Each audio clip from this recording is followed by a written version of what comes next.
শিল্প ও ব্যবসা প্রতিষ্ঠান জাতীয় সম্পদ। এর সঙ্গে দেশের অর্থনৈতিক কর্মকাণ্ড, ব্যাংকের আর্থিক সংশ্লিষ্টতা, কর্মসংস্থান, জীবিকা এবং আর্থসামাজিক ভারসাম্য জড়িত। কোনো প্রতিষ্ঠান বন্ধ করা হয়নি, তা করা হবেও না।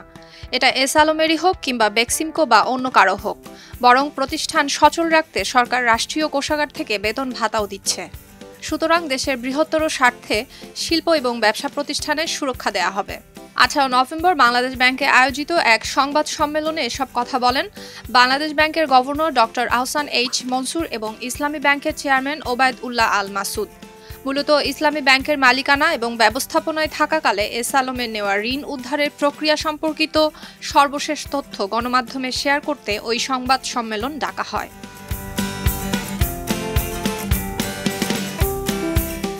প্রশ্নোত্তর পর্বে governor doctor Ahsan H Mansur সাংবাদিকদের বলেন, কোনো প্রতিষ্ঠানকে আমরা বন্ধ করিনি, এটা এস আলমেরই হোক, বেক্সিমকোর বা অন্য কারো হোক।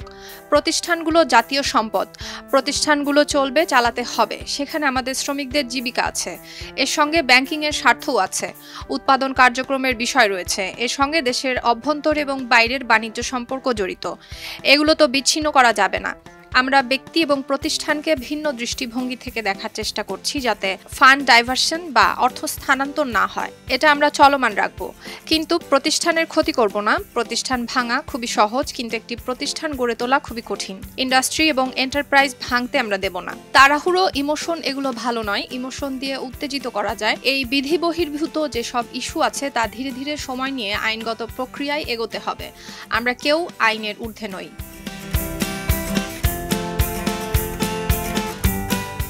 এ সময় ইসলামী ব্যাংকের চেয়ারম্যান ওবায়দ উল্লাহ আল মাসুদ বলেন, ব্যক্তি এস আলম এবং এস আলম লিমিটেড এক নয়। এত বড় একটি প্রতিষ্ঠান কিন্তু শুধু এস আলম একা চালান না, তার একটা সেটআপ রয়েছে। এস আলমকে ফোন করলে তার ফোন বন্ধ পাওয়া যায়, তাই তার সবগুলো কোম্পানির সিএফও বা চিফ ফিনান্সিয়াল অফিসারদের সঙ্গে নিয়মিত যোগাযোগ করা হচ্ছে। ইসলামী ব্যাংক তাদের সঙ্গে ব্যবসা করছে, বিশেষ করে শতভাগ মার্জিন নিয়ে আমদানি ঋণপত্র করছে। আমরা তাদের স্টক দেখেছি, সম্পদ দেখেছি। ব্যাংকের টাকা নিয়োগ হয়েছে, বিল্ডিং করা হয়েছে, অন্যান্য স্থাপনা করা হয়েছে, সেখানে কর্মসংস্থান আছে, জীবিকার বিষয় আছে। এর সঙ্গে জিডিপির অর্থাৎ অর্থনৈতিক কর্মকাণ্ডের বিষয় জড়িত। একটি প্রতিষ্ঠান চাইলেই বন্ধ করা বা ধ্বংস করে দেয়া যায় না।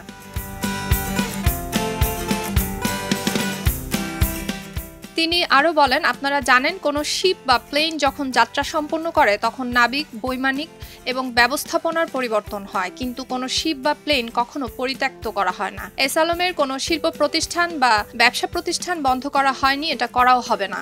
প্রতিষ্ঠান তার মতো করেই চলছে এবং চলবে। যেমন আপনারা দেখেছেন, বেক্সিমকোর প্রতিষ্ঠানগুলোকে রাষ্ট্র থেকে বেতন ভাতা দেওয়া হচ্ছে, বন্ধ করে দেওয়া হয়নি। বেক্সিমকোর শিল্প প্রতিষ্ঠানগুলো চলমান রয়েছে। তেমনি এস আলমের এসএস পাওয়ার চলছে। আমরা শতভাগ মার্জিন বা আমদানি দায়ের অর্থ অগ্রিম পরিশোধ সাপেক্ষে এই প্রতিষ্ঠানকে আমদানি করতে দিচ্ছি। এস আলমের সঙ্গে আমাদের ব্যাংকের ব্যবসা হচ্ছে এবং হবে। তিনি আরও বলেন, এস আলম এবং স্বার্থ সংশ্লিষ্টদের ঋণ সম্পর্কিত বিষয়ে যথার্থতা নিরূপণে নিরীক্ষা প্রতিষ্ঠান বা অডিট ফার্ম নিয়োগ দেওয়া হয়েছে। তারা কাজ করছে। ডিসেম্বরে আমরা অডিট রিপোর্ট পাবো, তারপর এস আলমের ঋণ সম্পর্কিত পূর্ণাঙ্গ তথ্য দিতে পারবো। সুলতানা দিনা, খবরের কাগজ। এলো খবরের কাগজ, নিখাত, নির্ভীক, নিরপেক্ষ।